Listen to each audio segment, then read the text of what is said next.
Hello and welcome to this presentation hosted by the Bentley University Counseling Center entitled Supportive Conversations with Emotional Students. My name is Dr. Alex Flomiski, and I'm going to be talking to you a little bit today about when you recognize students on campus, whether it be in the classroom, in your office, or really just anywhere around campus, that you become concerned. You notice something about them that seems off, or they tell you they're having a hard time, or your instinct tells you that this is someone that needs a little bit of extra attention. What are the appropriate steps to take in those situations? How can you sit down? How do you give them the time and attention that they need? And how can you be helpful as a supportive staff person? This presentation is designed to not only give you those basic skills, but also to equip you with the helpful information and the resources that you need in case those concerns elevate to a level where you feel like they need professional and clinical intervention, and walk you through exactly what you can do and what you need in those situations. So thank you for joining me for the next little bit here. So what we're going to be talking about today is the flow and the step-by-step process for having those supportive conversations. We're going to be talking about what is normal and what is concerning. We live in a society today where emotions can be high, especially during COVID-19. A lot of people are struggling. So there is a question for a lot of people in terms of just how concerned should we be about basic things. There are certain red flags we're going to go through that will help you to recognize when is something perhaps more of an issue than something that's more normative or more expected. We're going to be talking about basic supportive listening skills and conversational sort of strategies that you can employ when you sit down with a student. And there will be some practice exercises and some recommended viewing that I'll put forth to you if you can find a little bit of time to dedicate towards practicing these basic skills. They may seem intuitive, but they do take practice just like anything else. And finally, at the end of the presentation, we'll talk about if the concern raises to that level, how would you go ahead and connect them to the counseling center, and what support can you get directly from the counseling center, even if the student may not be comfortable attending and coming to see us. So we're going to start today by acknowledging the fact that COVID-19 has significantly impacted the mental health of our students. And this is coming at a time when the mental health of our students was declining before the onset of the pandemic, and something of the counseling center that we've been seeing increasing numbers, increasing severity semester to semester every year. And COVID-19 has done nothing to help that. In many cases, students at times may be more comfortable in certain ways if they're home with their parents, but also, as you can imagine, they may be incredibly more uncomfortable in many ways. The health of the country as a whole is really struggling. So given that, and given the move to completely online learning and virtual interactions with most staff, we do need an updated methodology and an updated strategy to intervene with mental health concerns when we recognize them. This presentation and another that I'll tell you about is intended to help with that. And finally, there are also significant changes within the counseling center, which have necessitated a greater emphasis on pre-referral intervention. What I mean by this is the counseling center is moving increasingly to models where we are increasingly leaning on our campus partners to help us address things that do not rise to the level of a significant clinical concern.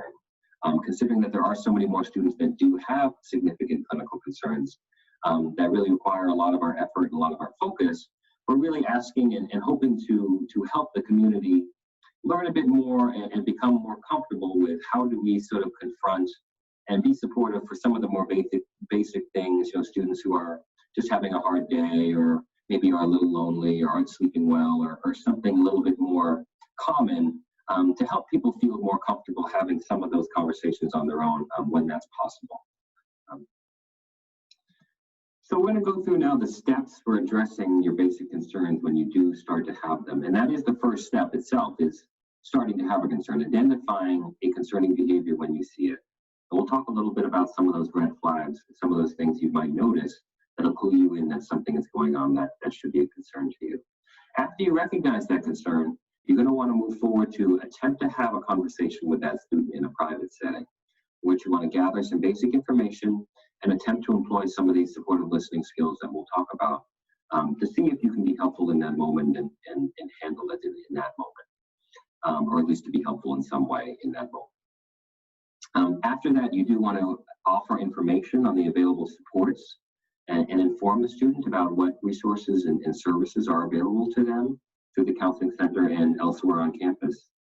And then finally, if the concern persists and the student is asking for it or in your assessment needs it, you then move to a consultation phase where either you can call us and let us know what's happening, and we can kind of take it from there depending on the situation, or you can use a direct referral, let the student know, recommend they come see us, and we'll go review the information that you would need to do that. So as I said, step one is to first identify a concerning behavior. So this, of course, begs the question in terms of what is a concerning behavior as opposed to a normal or what we might call an expected behavior. And a normal behavior you might define as an appropriate, proportional emotional response to a stressful life event, right? Stress, difficult emotion, sadness, anger, fear, these things are completely normal, and all human beings experience them. So it's important to understand that the presence of uncomfortable emotion in and of itself is not a red flag. It's not a sign that the student is in a concerning place. In fact, if we treat unpleasant emotion as a sign, if we teach our students that, hey, if you don't feel great all the time, then something is wrong with you, that actually will decrease their emotional, what's known as resilience. Will make it harder for them to deal with those moments. And I think our message as a campus should be that life is hard sometimes and you can manage it, it's okay.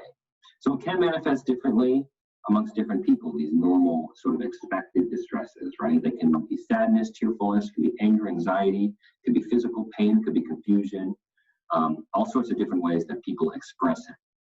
And oftentimes, happily, this can very often be addressed informally without professional help.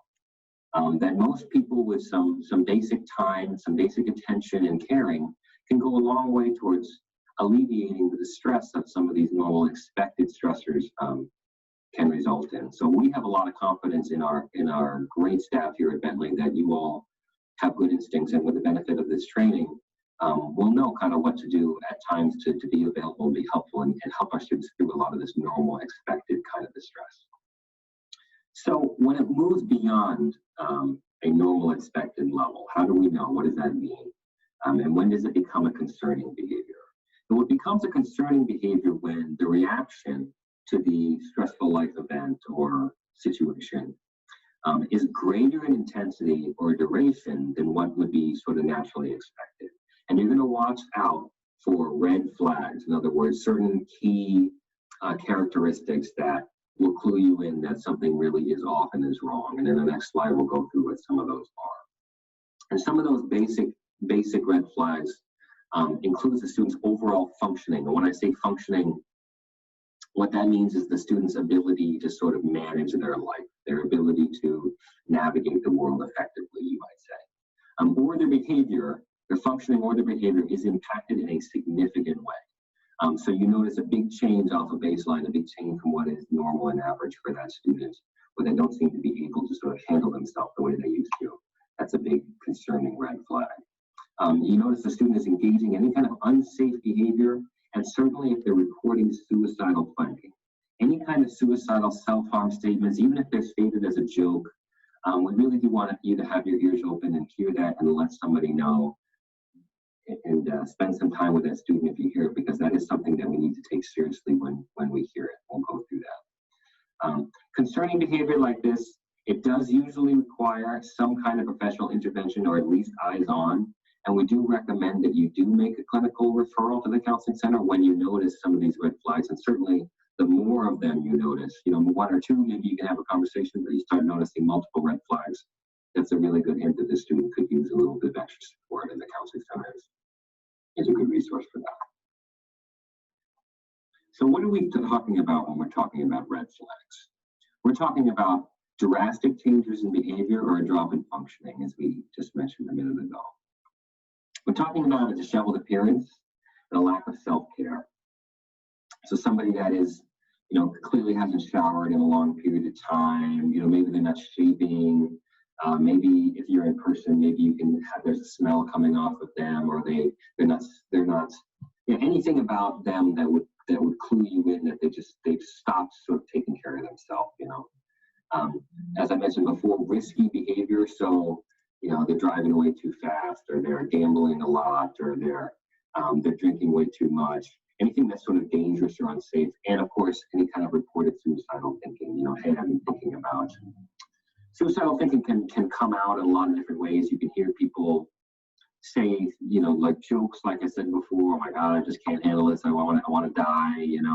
Or some people they say things like, I just can't handle this anymore, or it's okay. I won't be here 6 months from now, so what does it matter? Or people can allude to it in different ways. Sometimes they're more direct than others, but we want to have our ears open if we hear anything that kind of hints at any kind of unsafe or suicidal thinking. Substance abuse of any kind, addictions of any kind is a big red flag. A lot of students, they do drink, they do smoke, they do different things. And there is a difference between use and abuse. But certainly when you see somebody, they're coming late to things, they're missing things, they seem like they're hungover, they seem like maybe they're high or drunk when you're meeting with them at inappropriate times, they're not completing their responsibilities. And that's just, that's chemical substances I'm talking about, where people can be addicted to any number of things. Any kind of sudden weight loss or gain, drastic changes in the body, or the loss of appetite. Someone's eating a lot, someone's eating very little. Chronic tearfulness or mood lability, where their emotions just seem to be all over the map. They're doing fine one moment, they're furious the next moment, then they're really sad the next moment. Any sort of emotional regulation issues like that can be a red flag. A panic attack, where someone just seems to be suddenly very, very afraid and almost uncontrollably afraid, where they can't kind of process information, and they may need to leave the room or otherwise seem like they're coming into themselves and unable to interact with you. And extreme avoidance, someone that's just has so much fear of something that's happening that they just can't be there, they have to leave. And as I say, just because a student says, this is uncomfortable for me, or they ask to leave the room, doesn't necessarily mean they're in serious trouble, but it's something that you do want to look out for. It should clue you in that something is going on.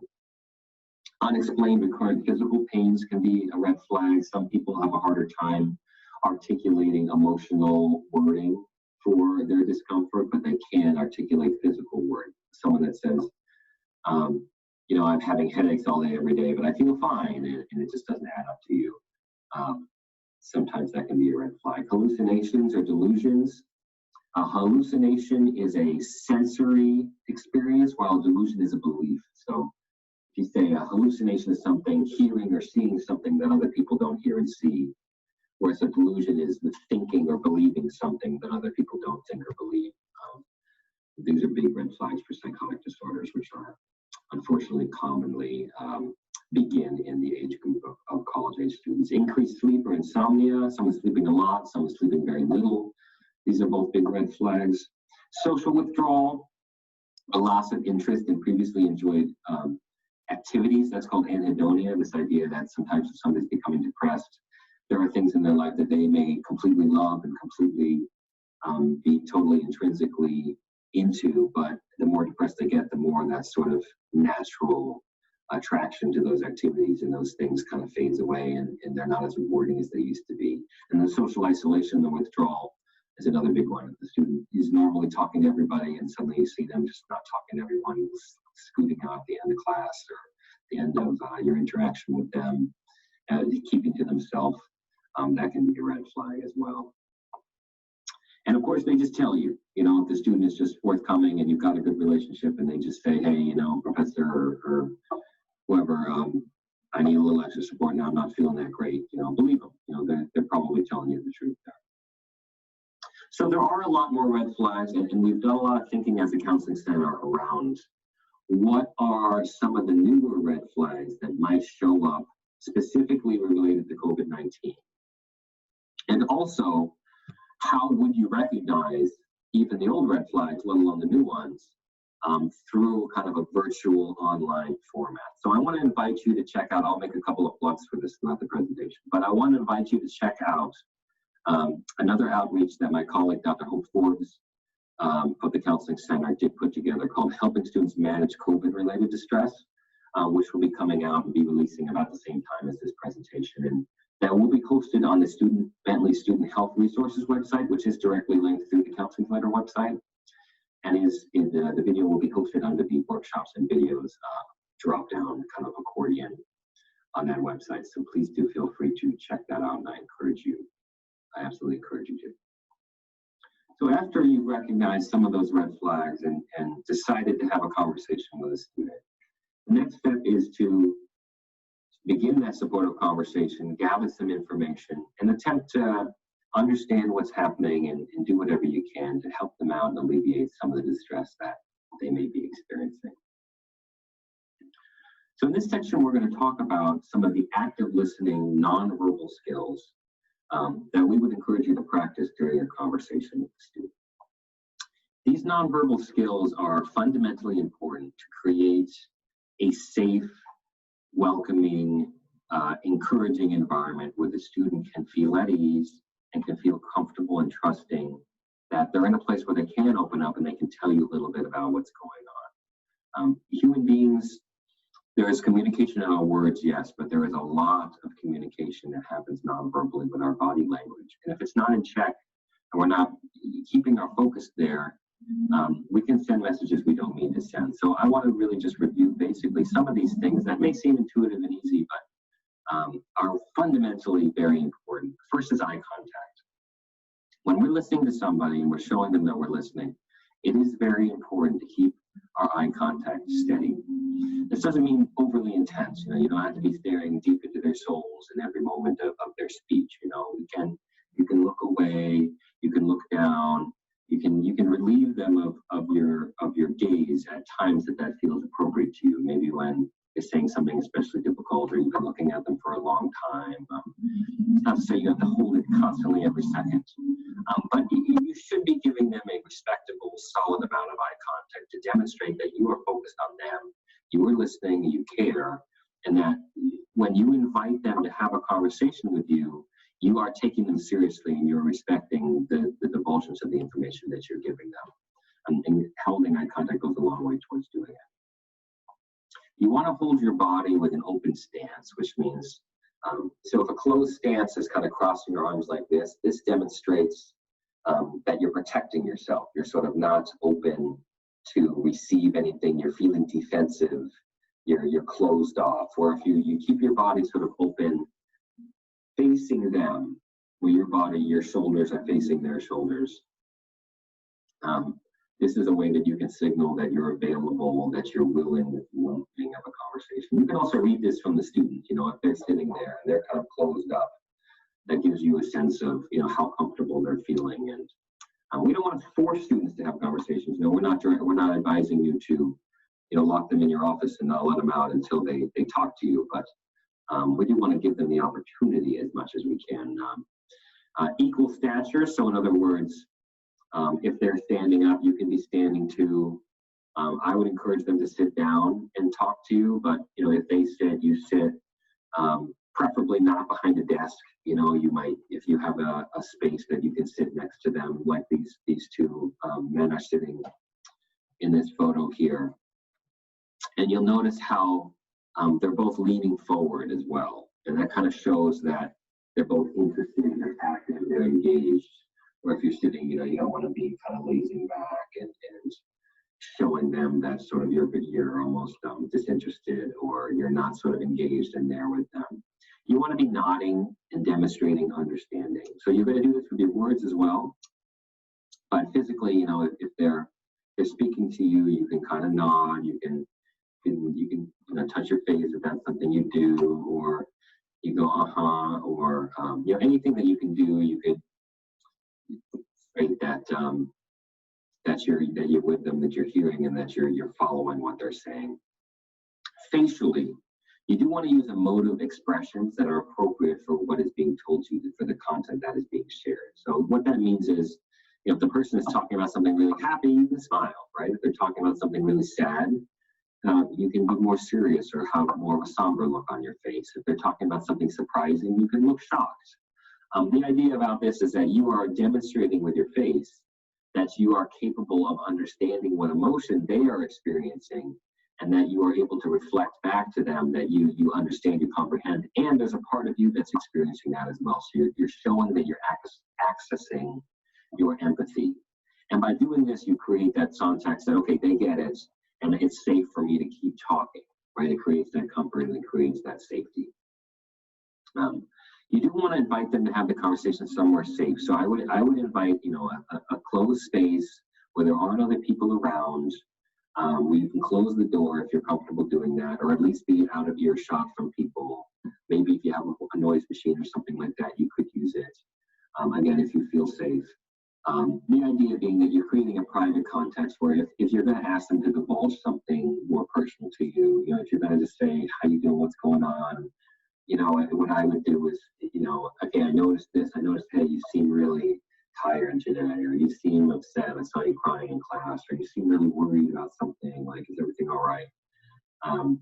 That they're in a context where they can answer that question and it's not threatening for them because someone's right over their shoulder or there's two students waiting outside the door, or whatever it is. You want to respect that request of yours by giving them the opportunity to meet the request.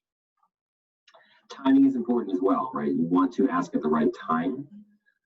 You want to respect the time. You might ask them, hey, is now a good time to talk? I'd love to grab you for a few minutes. If they've got to run off to the next class, I wouldn't hold them back, if they're going to be late for something. You could say, hey, when is it a good time? Do you mind if I call you later? If we connect later, I'll send you a video chat later on or something like that. Getting permission from students is really important, as opposed to making them feel like they're forced to talk to you, that you're asking, can I talk to you? Is now a good time? Is really important. And you want to focus. You don't want to multitask, right? A lot of people, they have a hard time staying in one thing. And we live in a very busy sort of media age where people's attention is constantly pulled in multiple directions. If you're having a conversation with a student about sensitive stuff like this, you don't want to be, reacting to the text that just came across on your smart watch, for example. Like, you don't want to be looking out the window at something that's walking by, or checking your email while the student's sitting there, telling you something personal. You want to really be there with the student and maintaining that eye contact and that body language that we talked about. So what about verbally? Well, we want to start out, again, I would start a conversation by recognizing what are those things that you're noticing that are triggering you to have the conversation. So, hey, you haven't handed in homework for a while now. I'm starting to get a little concerned about you. I noticed that you had your head down in class for a while today. Just starting to get a little worried. Was hoping we could check in and if it's okay if I ask you what's going on. Or hey, you're usually so. I think you talked about how you aren't playing soccer anymore, and I know how much you love soccer, and you just seems like maybe something's off with you. What's going on, or whatever it is. You want to use affirming. Invite them into your space. And then when you're in your space and they are opening up and they're telling you, they're answering your question and responding to your concern, you can use the same way you might nod your head physically. You can use your voice to give them some kind of affirming, yeah, okay, I get it. Oh, yes, okay. Kind of show them that you're with them. And you do want to empathize, not sympathize. So what I mean by that is if empathy is the ability to experience within yourself the same emotion that the person that's communicating with you is experiencing, then sympathizing is recognizing that emotion but choosing not to experience it yourself. Like, so, a sympathetic comment would be like, oh, that sounds like it's really hard. Sorry about that. Whereas empathizing is more allowing yourself to experience how hard it is within yourself and demonstrating to the student that you do through some of the things you say. So emotional mirroring. So we talked about this kind of being something you might do with your face, right? If they're having an emotion, you reflect back to them that same emotion. You can do that with your words as well through using empathetic words. How do you use empathetic words? Well, paraphrasing and summarizing is a great way. So in other words, you might hear something that they said that has loaded emotional content within it, and then use your own words to try to recreate the same sentiment that they gave you.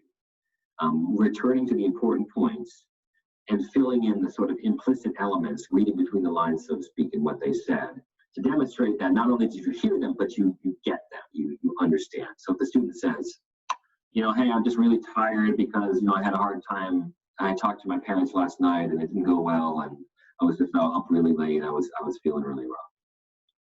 Then you might say something like, oh, it sounds like you had a really rough night. You talked to your parents, and sounds like it didn't go so hot. I mean, it sounds like kind of not fun. I mean,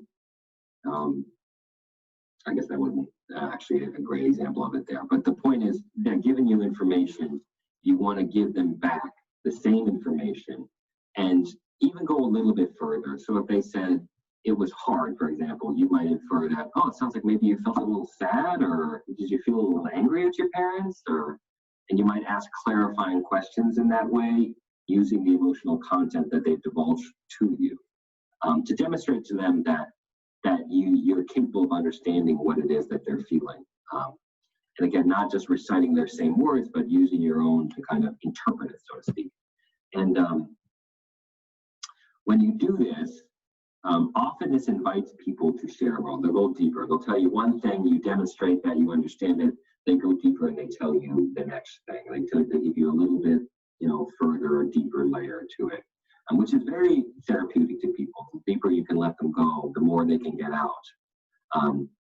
The more helpful it is usually. They're just sort of expressing that emotion. There's a lot of research that shows that just by virtue of putting words to emotions and getting them out, nothing else has to happen necessarily. You don't have to have a perfect answer. You don't have to know. You don't have to give them advice. You don't have to tell them what to do. But just by talking and sharing with you and connecting with another human being that can understand and appreciate that experience, that alone can go a long way towards making them feel a little bit more okay, going back to their room and having that next conversation with their parents and getting to sleep tonight because they're not thinking about it. They know someone cares about that tonight. A way to think about practicing this is to try to collect exactlies. So in other words, somebody says something to you, divulges how they feel about something. You're going to practice saying back to them pretty much what they said, not in the same words, but the same content of what they said. And you're trying to get them to say exactly, right? And think about it having the early phase of these conversations as you're going out and you're getting exactlies. Go get a bunch of exactlies, and then you'll see where you're at as the conversation progresses. You do want to ask open-ended questions as opposed to closed-ended questions. So in other words, what was that like for you? As opposed to, oh, did you feel bad? Or oh, how are you managing that? As opposed to, well, did you work out? The more open-ended they are, the more opportunity there is for the student themselves to kind of show you what's important to talk about, rather than you kind of directing the conversation and just checking boxes. Clarifying questions are also really important. Invite the person to tell you more about what they've already told you as a way to make sure you have all of the relevant information, or at least as much of it that the student is willing and able to share. You want to validate and normalize. So in other words, if a student says something that makes sense, let them know that it makes sense. And let them know that other people, including yourself, might experience something similar. So I'm not saying you have to divulge a lot of information about yourself, that's your choice. But rather just that, the state student says, hey, I'm not sleeping and it feels terrible. You can say, oh yeah, I really hate not sleeping. Sometimes I don't sleep well. I know it's really tough in college. A lot of students really struggle to sleep. Have you checked out the Counseling Center's YouTube page? There's some stuff on sleep there, and kind of creates this feeling like, okay, you're not alone in this. It's normal. You're not crazy. And we're here to support that. We understand it and we can help you out with it. That's something that I would encourage you. So there are certain things that you do want to try to avoid when you're having a supportive conversation with an emotional student. You want to start by speaking more than listening. Or rather, you want to avoid speaking more than listening. You want to really make sure that you're really giving the person plenty of space to fill in for you what's happening, and you really try not to interrupt them or take space more than they're inviting you to take in. You don't want to rush through the interaction. You want to make sure you have plenty of time. Again, if you're inviting the person to be genuine with you, then you want to respect that reciprocation from them. So you don't want to rush through. You don't want to get off to the next thing. And think about only asking them if you really have the time to sit there for a period of time. I would say, at least 20 minutes, availability. Although, you may not need that, of course, but just that you have it available if needed. I think you want to avoid directing attention to yourself.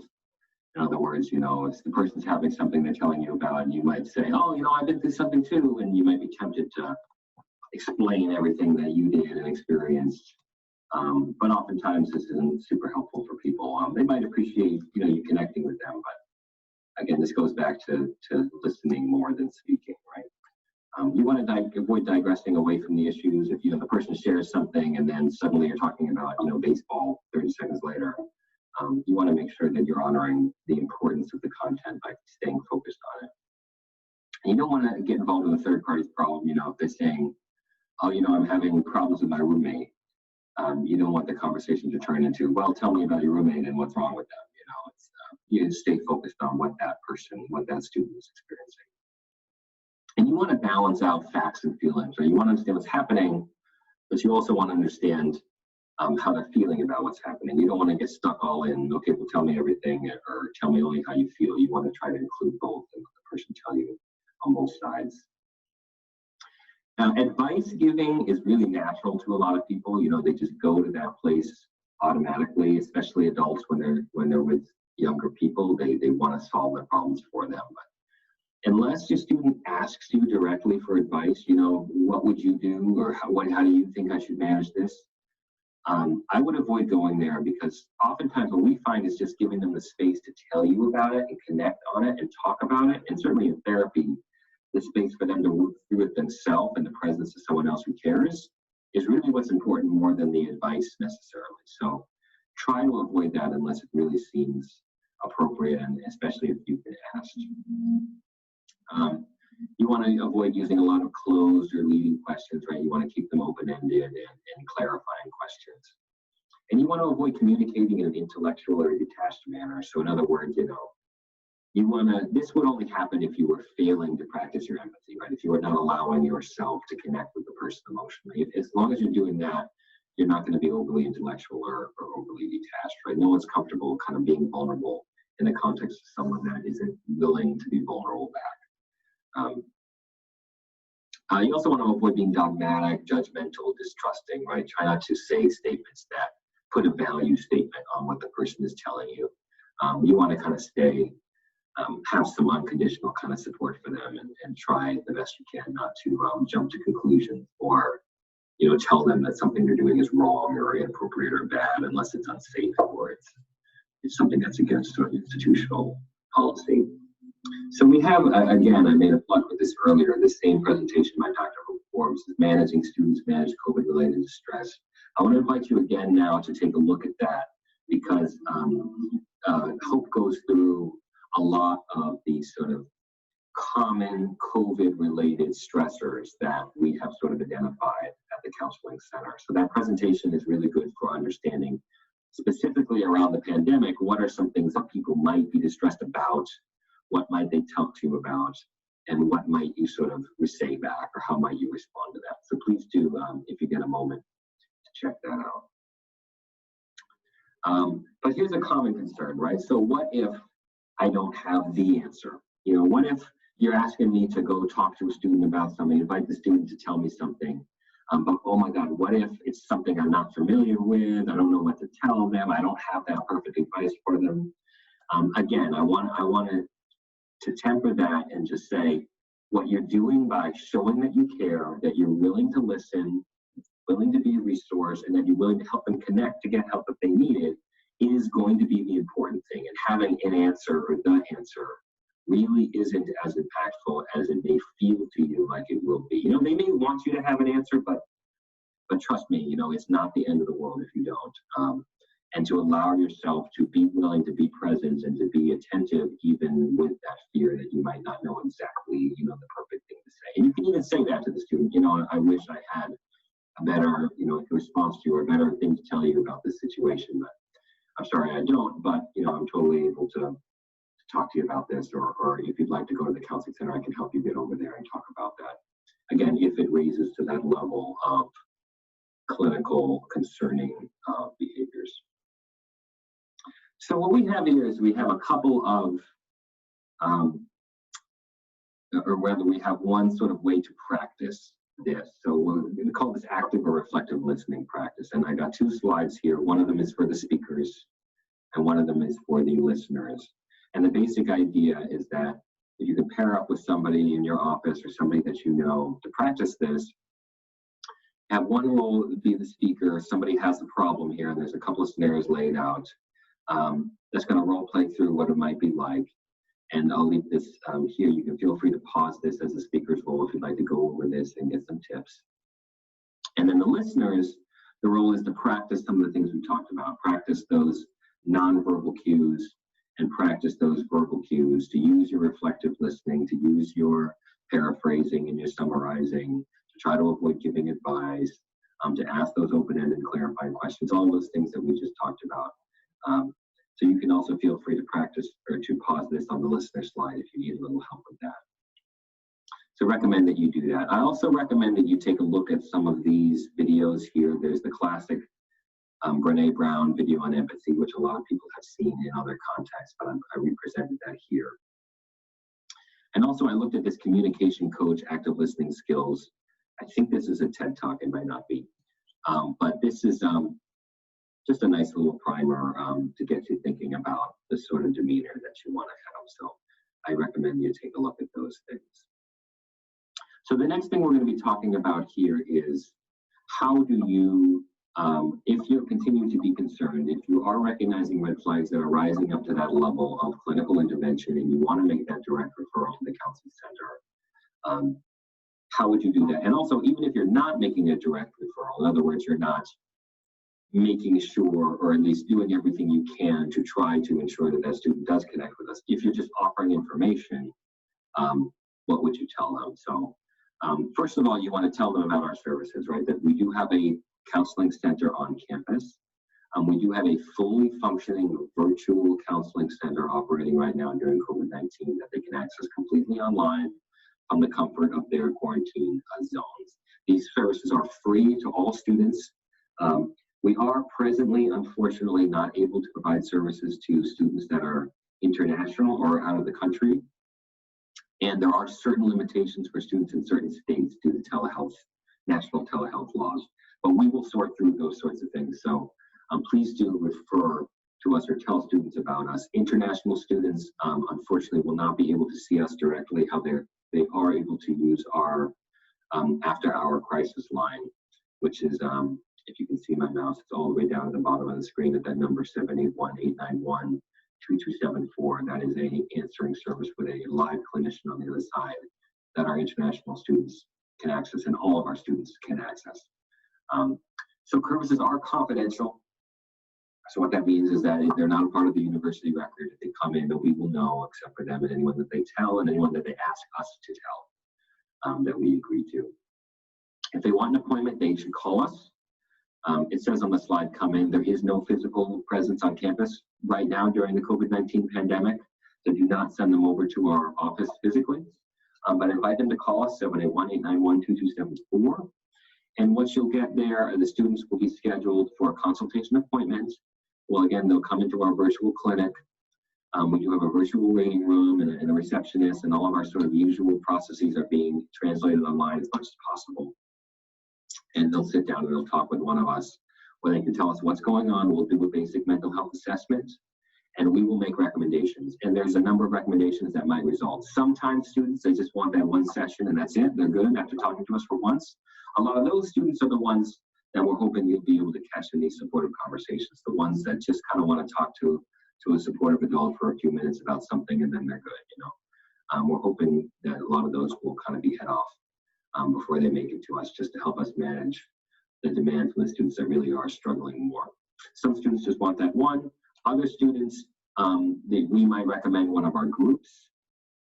We do a live stress reduction kind of skills, anxiety skills workshop. That is a rotating 4-part series. We also have that recorded online. It's totally on our website. We have a YouTube page now with a lot of neat little videos on there. We're doing a happiness series. It's got a bunch of stuff in there. Some of our various outreach projects are online now, as well as the student health resources page, which is posted here on this slide. So a lot of things that they might do through our digital content or our media that we might recommend them to check out. We might invite them to go somewhere else on campus. You know, maybe there's a particular group that we are aware of or a service that another office on campus offers. We might direct them that way. We might refer them off campus. Some students, what they want or what they need is a specialized service that's not available on campus. Usually it's people with really long-standing mental health problems or significant, very specific types of mental health problems that require a specialized type of care. Or they're just people that love therapy, want to be in treatment, and just know, hey, I want weekly therapy for, you know, as long as I'm at Bentley, we'll help move them out to someone that is available for that and get them linked up with somebody that works for them. Or what happens in many cases is they are recommended to stay in short-term counseling with us here at the Counseling Center. Now, our short-term model is not rigid.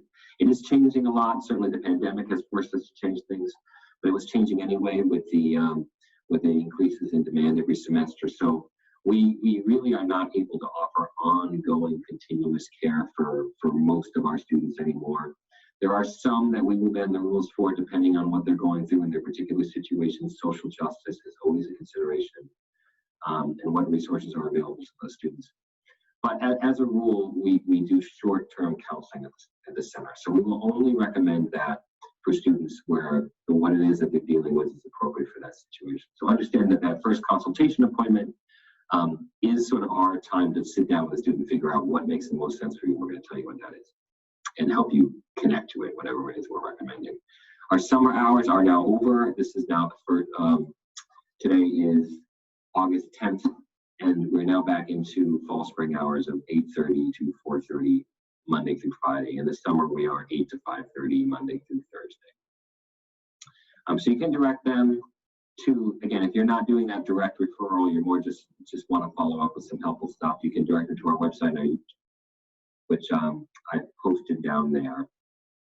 However, if it is a crisis, if you're getting red flags, multiple red flags, you're really concerned about the person, if you can tell that following your conversation with them, you are going to continue to be concerned and you're going to really want someone to follow up, then I would recommend making a direct referral. So there's several ways to do this. You can tell them about us and even have them call us and schedule an appointment there in your office. And I would not force them to do this. I mean, you can't force them to do this. In fact, if they are forced to do this, the therapy likely isn't going to be very effective anyway. So please don't strong arm people. But you can lean on them and you can say, hey, this is really important. Can I help you make a call, or will you make the call with me, and see if you can get them to schedule right there with you so that you can put your mind at ease that something's happening. Alternatively to that, you can file a care report. If the student doesn't want to schedule an appointment, you can file a care report, which just Google bentleycares.com.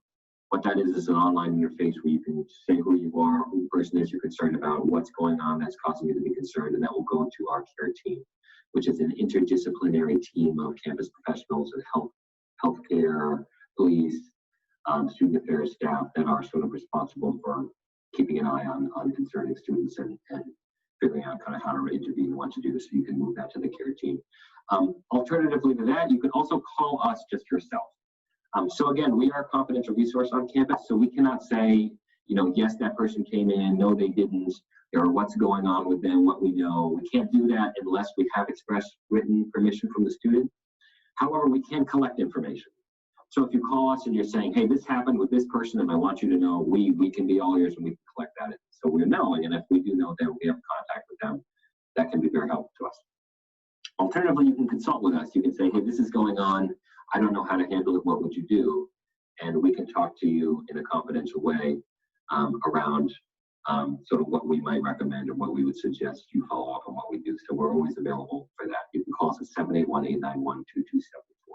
You can also let the students know about that after-hours crisis line I told you about at that same number that's available for every student 24 hours a day, 7 days a week.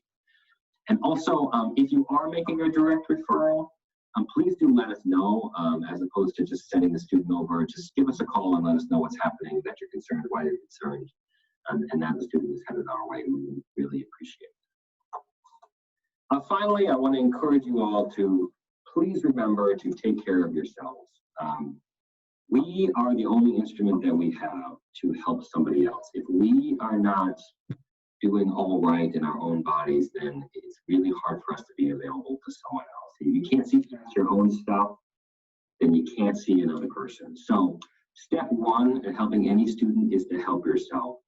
So please do make use of the resources that are available to you. We do have an EAP program on campus, or not on campus, but available to all Bentley employees as a free confidential telephone consultation and referral services for mental health, career counseling, childcare, elder care, legal issues, financial, fitness programs, nutritional concerns, all kinds of good stuff available through there. There's a 24-hour, 7-day-a-week availability for that service. And the phone number is listed there, 800-648-9557. So please do take care of yourselves. And with that, I really want to thank you for your time and your attention today. Please feel free to reach out to us if we can be of any help. And I hope you do check out that other presentation by my colleague, Hope Forbes. That's available in the same place that this will be posted. And good luck out there. Take care of yourselves, take care of our students, and thank you for all of the incredible hard work that you do taking care of our Bentley students. It is so appreciated, so needed, and it is so valuable. So thank you very much, and hope you have a very good day.